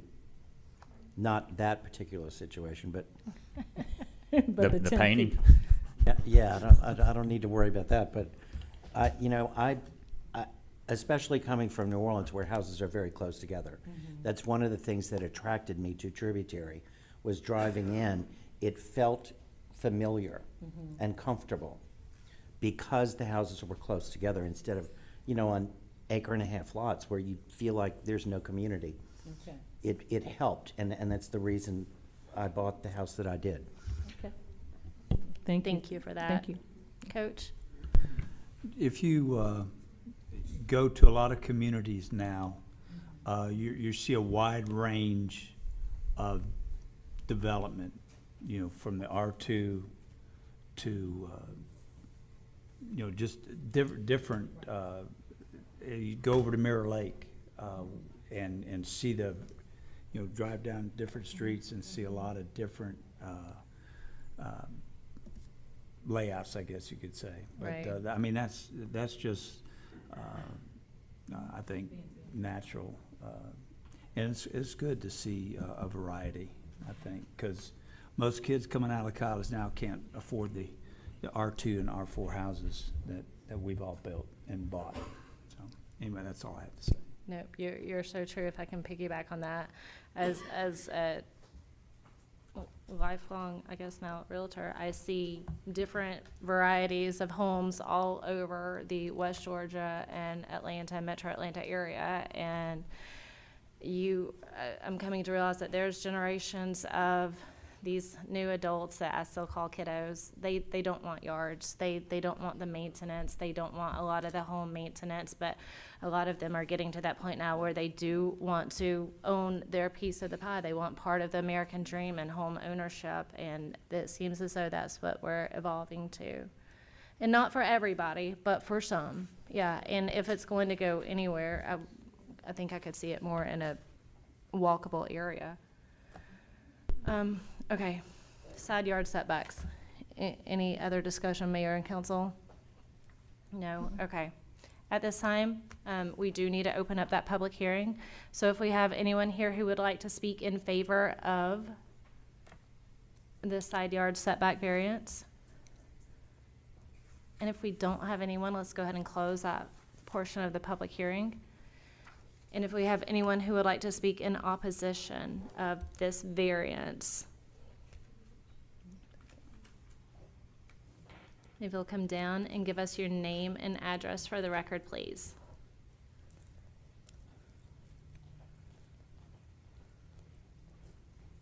My name is Barry Hayward. I live at 8847 Elma Street. I'm assuming you're talking about making the lot smaller so they could put more homes in that area. When you put more homes in that area, I live on 8847. Everyone who walks down my street, I recognize them. I know them. We don't have any sidewalks.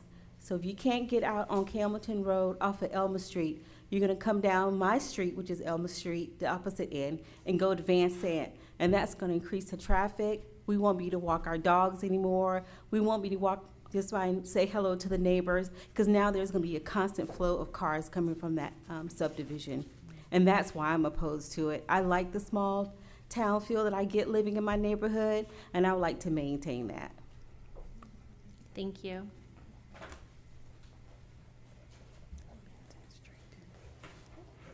Did we have anyone else who wanted to speak on side yard setbacks?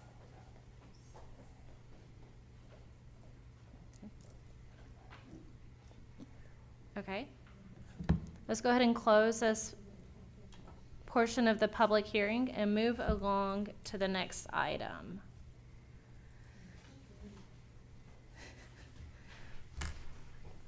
The next item is item number 25-314.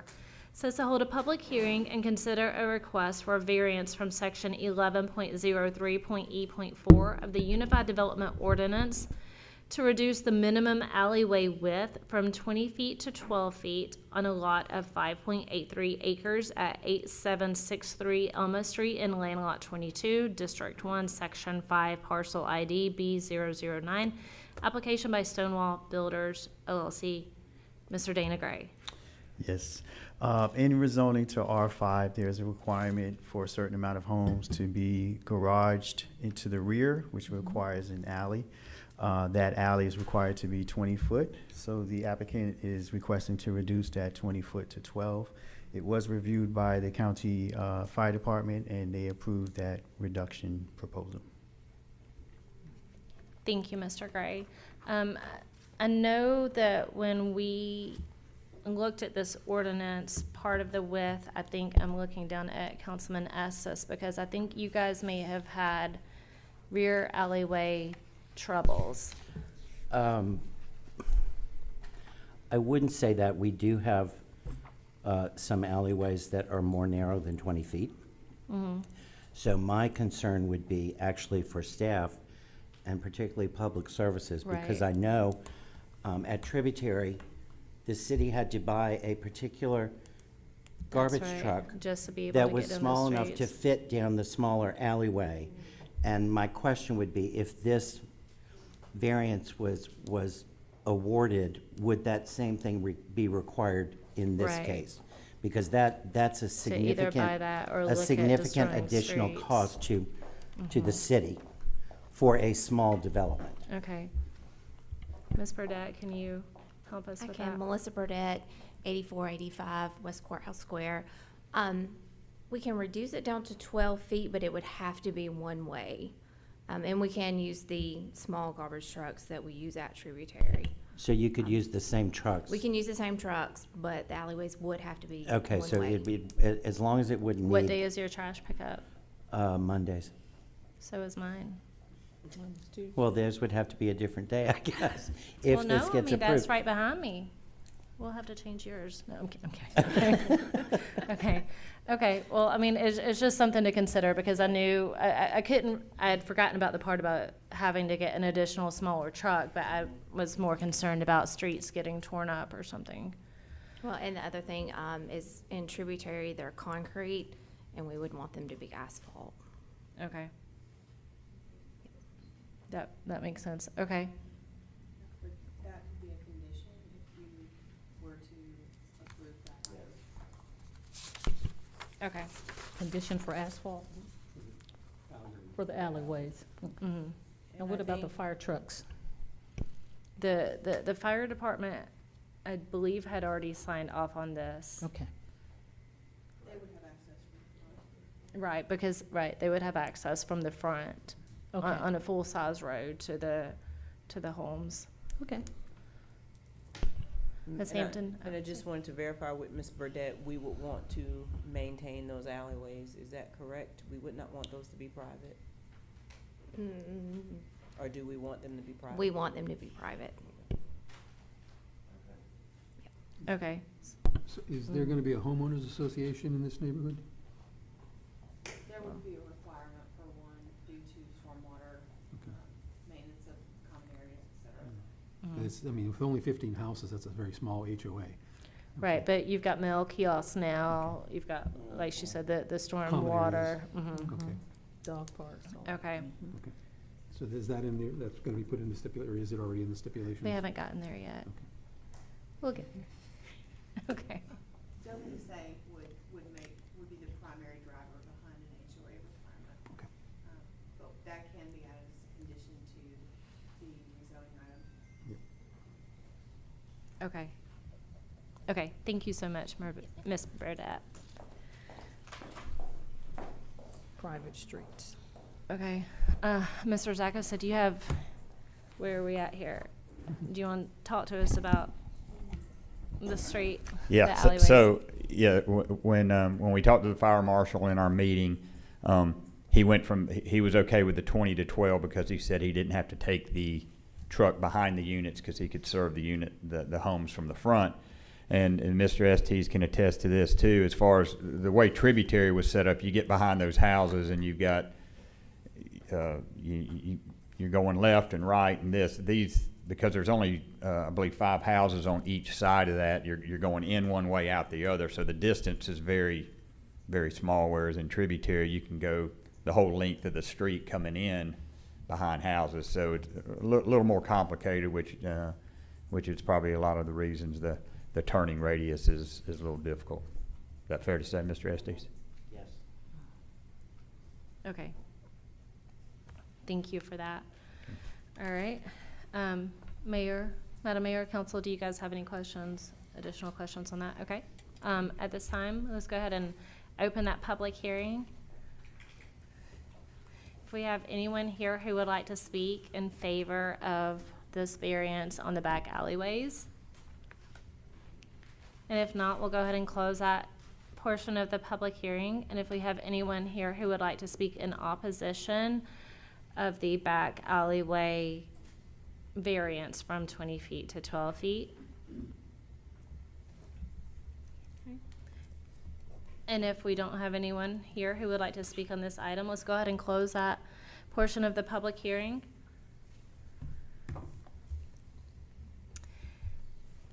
All right, next item is item number 25-315. Says hold a public hearing and consider a request for variance from section 9.01 of the Unified Development Ordinance to build part of the development in the stream buffer on a lot of 5.83 acres located at 8763 Elma Street in Land Lot 22, District 1, Section 5. Parcel ID B009, application by Stonewall Builders. Mr. Dana Gray. Okay, they are, again, requesting to build part of the development in the stream buffer. It would affect lots 1 through 5 only. They would disturb that buffer, but put it back to its original state, and they will not be putting any structures within that buffer. Thank you, Mr. Gray. Okay. Mr. Zakas, would you like to come down and talk to us about the stream buffer? I feel like I'm at church, up and down. That's good. Yeah, so obviously we're going to have to move dirt. We're going to bring dirt in, move dirt around. So moving into the stream buffer, like Mr. Gray said, we're not going. It'll actually look better when we're done than it does now. It's pretty much overgrown. So no structures will be on it, and you know, we just need it as part of the development, and then we'll. You know, we're at your mercy as far as how we landscape it back, but, you know, grass and trees, and, you know, we'll do what we need to do to beautify the area. Okay, so it will be protected. It will just be trampled through a little bit for development. Correct. Okay. Madam Mayor, Council, questions? Madam Mayor. Thank you so much, Madam Chair. Thank you, Mr. Zakas. I do see, and I know this is about the stream buffer, but on the renderings, it says a stormwater pond. Correct. So if you can. Yeah, so. Because we don't have any more items, so that's the only reason why I'm bringing it up. Yep. So our civil engineer put that there. Mm-hmm. Obviously, that's required, you know, because you can't have water leaving faster than it came in, obviously, so that's why that's there. So that was just required in the civil engineer drawings. In sitting down with WSA, he saw that. I had him on the phone, and I let them talk the engineering jargon back and forth, explaining that to each other. And Brian Keel was perfectly okay with that. Okay, so the stream buffer that we're talking about now that's going to be disturbed but then replaced will go into this stormwater? Is that the same? Correct. That stormwater will be the low spot in the neighborhood, so all water will go in there and then release out the same speed or slower than it came in. All righty. Thanks so much. Thanks, Madam Chair. Thank you, Madam Mayor. Anyone else? No? Okay. At this time, let's go ahead and open up the floor for that public hearing. If we have anyone here who would like to speak in favor of, let's go ahead, cut to the chase, or in opposition to the stormwater, or excuse me, Stream buffer. stream buffer. Thank you, Madam Mayor. If you'll come down, give us your name and address for the record. And if we don't have anyone, let's go ahead and close the public hearing. And we can take this item up on Monday. I'm not sure. I know that we heard a lot of questions. I don't know if they were all answered. I don't know if people want to stick around to the end and we can try and make sure that the answers that we can answer get answered this evening, or that we find answers. Did I say that word enough? Okay. Yeah. All right. Thank you, friends. Next item is item number 25-348. Says to hold a public hearing and consider request for a variance from section 8.02 of the Unified Development Ordinance to reduce the landscape strip to the west from 15 feet to 11 feet on a land lot of 1.019 acres at 664 Thornton Road and land lot 423, District 18, Section 2, Parcel ID 0001, application by Kimley Horn. Mr. Dana Gray. Okay, thank you. This is a proposal for a Whataburger on Thornton Road. Presently, it is a KFC. They would like to reduce the side yard landscape strip from 15 to 11 to allow for a double drive-through lanes. And that concludes. And Thank you. And is the applicant here? yes, he is. Okay. If you'll please come down and give us your name and address for the record.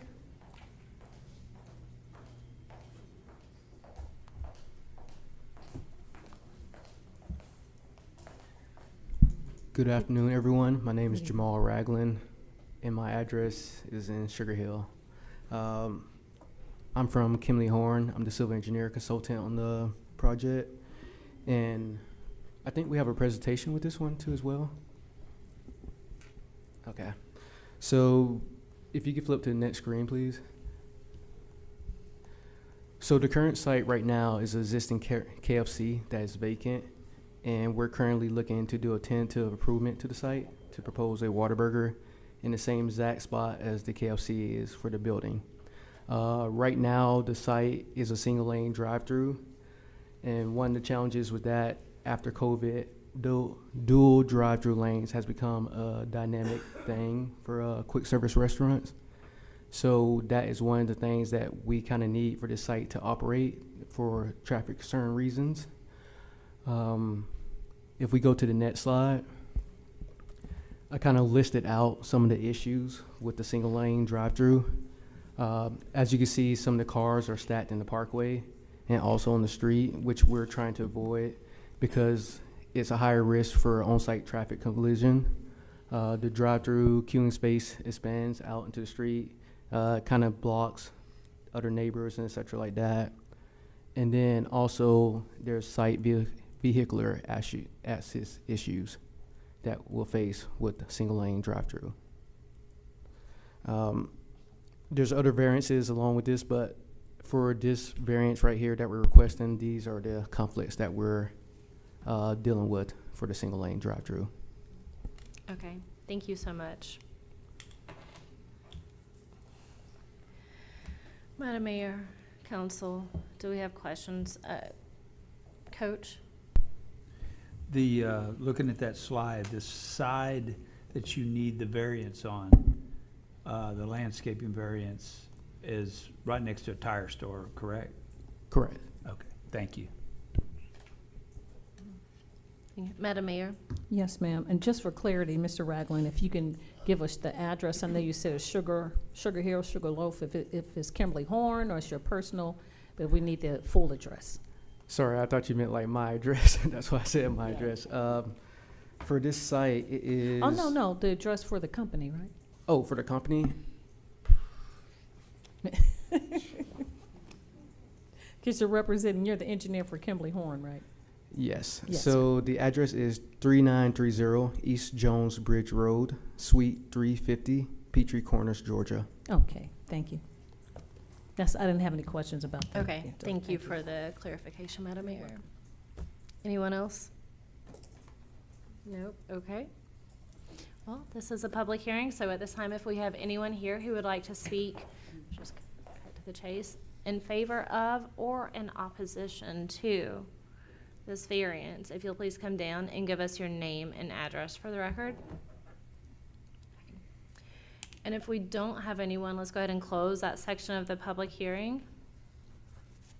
And we can take that item up on Tuesday. Okay. Make sure I'm not skipping any here. Okay.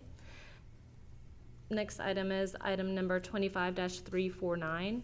Says to hold a public hearing and consider a request for variance from section 8.02 of the Unified Development Ordinance to reduce the landscape strip to the south from 10 feet to 0 feet on a land lot of 1.019 acres at 664 Thornton Road and land lot 423, District 18, Section 2, Parcel ID 0001, application by Kimley Horn. Mr. Dana Gray. Yes, this is a request again to reduce the landscape strip from 10 foot to 0. It's at the front of the property. And this will allow them better access for their delivery trucks. Thank you for that. Okay. And would the applicant like to come down?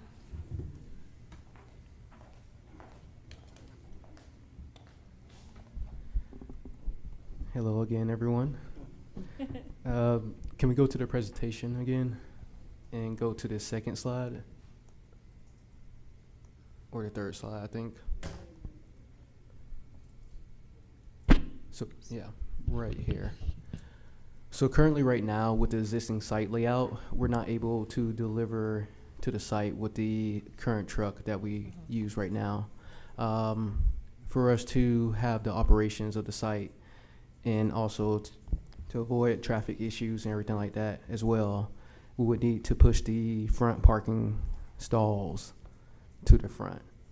That way we'll still maintain the minimum requirement of 32 parking stalls and also make sure the truck has enough access without any conflicts of hitting into cars or et cetera like that. And yeah. Okay, thank you. Madam Mayor, Council, any questions on this particular item? Okay. That being said, let's go ahead and open the public hearing. If we have anyone here who would like to speak on this item, if you'll please come down and give us your name and address for the record. And if we don't have anyone, let's go ahead and close the public hearing. Move along. Item number 25-350 says to hold a public hearing and consider a request for variance from section 8.01 of the Unified Development Ordinance to reduce the parking setback to the south from 10 feet to 0 feet on a lot of 1.019 acres at 664 Thornton Road and land lot 423, District 18, Section 2, Parcel ID 0001, application by Kimley Horn. Mr. Dana Gray. All right. Again, this is to reduce the parking setback from 10 to 0, which will assist them with better access for the delivery trucks so they can pull the parking spaces up further. Thank you, Mr. Gray. Okay.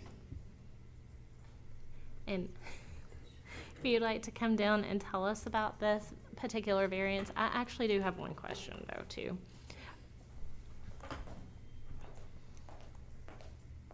Not really so much related to the variance. I was just curious, are you guys going to be demoing that entire building or are y'all just repurposing the existing KFC? We'll be repurposing it, so it'll Okay. still be the same building structure, which is, again, Yeah, just making that parking lot work for you guys. correct. Okay. Madam Mayor, Council, questions of this particular item? No? Okay, I appreciate that. Okay, at this time, if we have anyone here who would like to speak in favor of or in opposition to this setback, if you'll please come down and give us your name and address for the record. And if not, let's go ahead and close the public hearing and we will take this item up on Tuesday. Thank you so much. Yeah, don't get rid of me that easy. We got more. Item number 25-351 says to hold a public hearing and consider a request for a variance from section 4.08B of the Unified Development Ordinance to allow the canopy accessory structure to be placed in the front yard setback along Georgia Highway 5 on a lot of 1.34 acres at 9415 Georgia Highway 5 in Land Lot 160, District 2, Section 5, Parcel ID 0002, application by SK Georgia Partners LLC. Mr. Dana Gray. Okay, this is a proposed convenience store with gas pumps. It is located approximately about 400 foot from 20 across the street from the Waffle House and the U-Haul, just to give you kind of a proximity of location. They are requesting a variance to allow the canopy in the front yard setback. This used to be a gas station some time ago. Now it's basically 3 retail stores with a Little Caesars Pizza and 2 other units. So they will be changing the building size, and Little Caesars will be staying with them. So applicant is here. Thank you. Okay, the applicant would like to come down. If you'll please give us your name and address for the record. Hi. Hello. I am Lori Kingery, and I am, my address is 280 Merchants Drive in Dallas, Georgia. Okay. And I'm here to represent the owner. Dana actually did tell you quite a bit about the project already, but I would also like to add that there are some exceptional conditions because we are currently in review for a land disturbance permit that is requiring us to add stormwater infrastructure.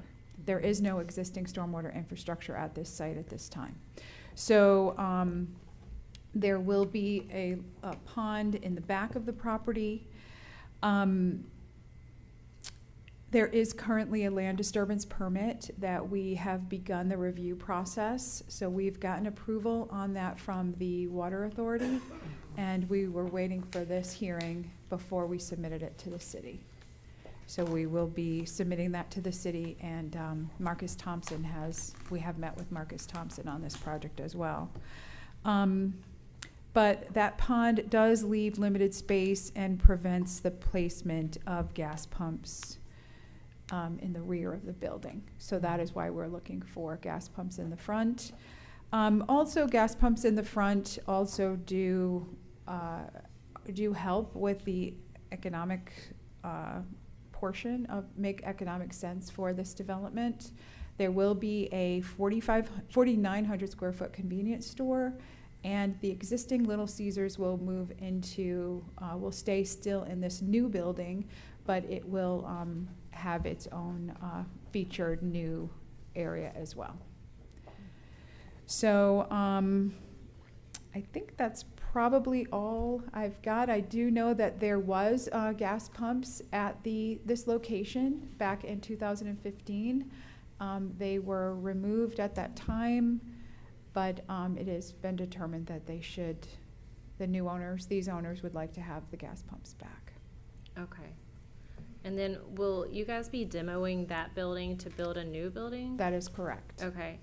And then I feel like I know that we talked about the gas pump issue at some other point in the past. I do remember seeing this. Okay. Coach, please. About 45 years ago, I believe it started off as a Chevron station. Oh, did it? One of the few gas stations. Sam goes further back than I do, but 45 years ago, it was a pretty good. But anyway, so my question is, Sure. are the tanks from the 2 previous gas stations still in the ground? No. So y'all have to basically start over with that also? That's correct. Yes. Okay, all right. Yeah, and I always remember the gas pumps being out front. I don't ever remember them being in the rear. But anyway, that's all I had. Thank you, Coach. Anyone else? Coach asked the question I wanted to ask. So. I'm sorry. Don't do it, don't let it happen again. I think those things have to be assessed every so many, like 10, 15 years or so. And so I believe, if I remember correctly, that's when they came out. Okay, no other questions? Did we have, yep, so thank you so much. At this time, I do need to, let's go ahead and have that public hearing. Okay. If we have anyone here who would like to speak in favor of or in opposition to the front yard accessory setback for the gas station restaurant on the corner of Highway 5 and I-20. And if not, then let's go ahead and close the public hearing, and we will take this item up on Tuesday. Madam Mayor, that is all that we have this evening for planning and development. Shoo. Thank you so much, Madam Chair. You get a gold star. Okay, well, items 11 through 16 do not have any business, which is public improvement and beautification, public relations, public safety, recreation, culture, tourism, technology committee, and transportation committee. Since we don't have any business, we will not call those committees individually, and we'll move on to item 17, which is other business. Do we have any other business to come before council tonight from the elected officials? No? Okay, thank you. We'll move on to updates from our city staff, our city attorney, Mr. Joel Dotson. No business, Madam Mayor. Thank you, Mr. Dotson. Staff attorney, Ms. Miranda Jordan. No business, Madam Mayor, thank you. You're welcome. Police Department, Major Stafford. No business, Madam Mayor. Thank you. Our city manager, Ms. Marcia Hampton. No business, Madam Mayor. What? Okay. We did win something yesterday. City manager, you want to make the announcement? Oh, is someone I else? can't remember the name of the award, Mayor. It was the, I know, so tired. The Downtown Georgia, We won an award at the Georgia Downtown Association Annual Conference for the Town Green. for the best public space for our town green. Yes, ma'am, yes. Yeah, Sorry in the about entire that. state of Georgia. Yes, we did, Yes. we did, absolutely. For the Town Green. And I just received word from your deputy city manager that we've also, again, we're the healthiest employer. We're the healthiest employer award for our size. Yay. All right.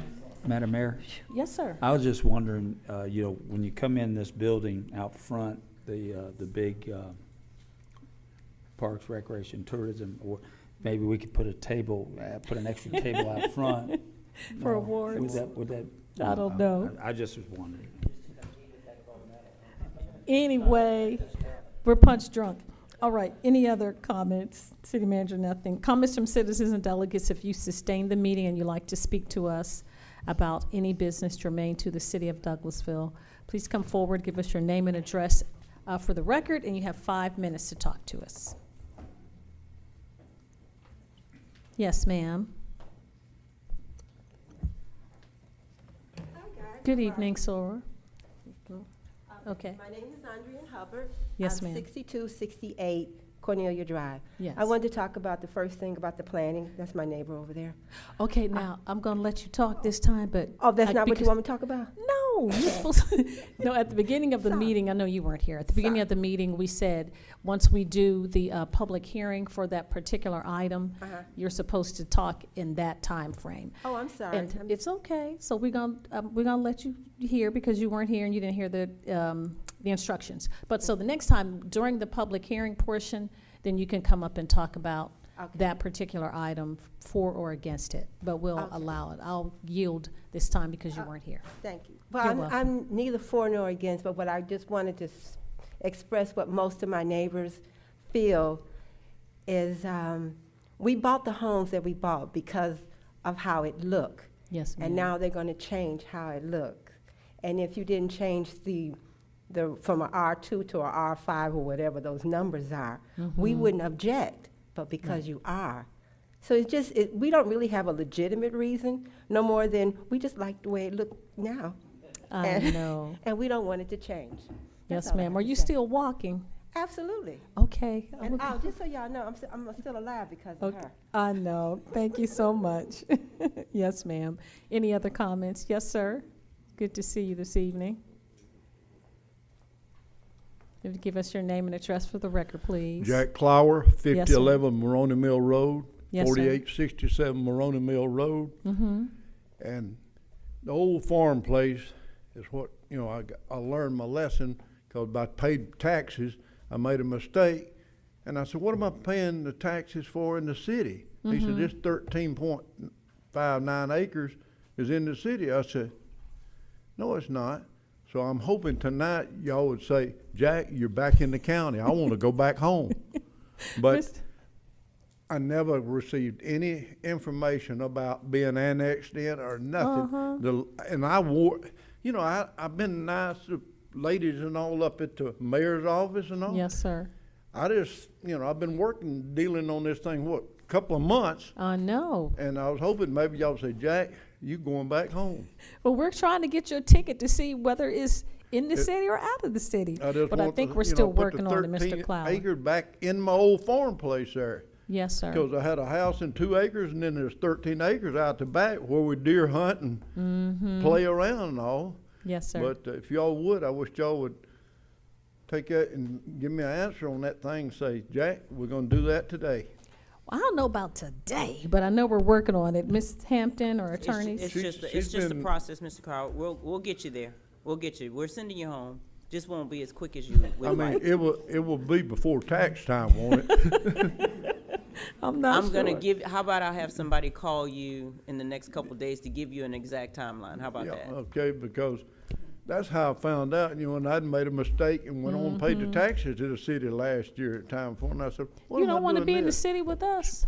And I said, I'm not in the city. They said, yeah, you are. He went up and got a plaque. And I said, that's wrong, fella. Yes, sir. Thank you very much. Thank you, Mr. Cloud. We appreciate you staying till the end to talk to us. We'll get you some information. All right, any other comments from citizens or delegates? Thank you. Not having, hearing anything else, we don't have any other business to come before us tonight. This meeting is adjourned.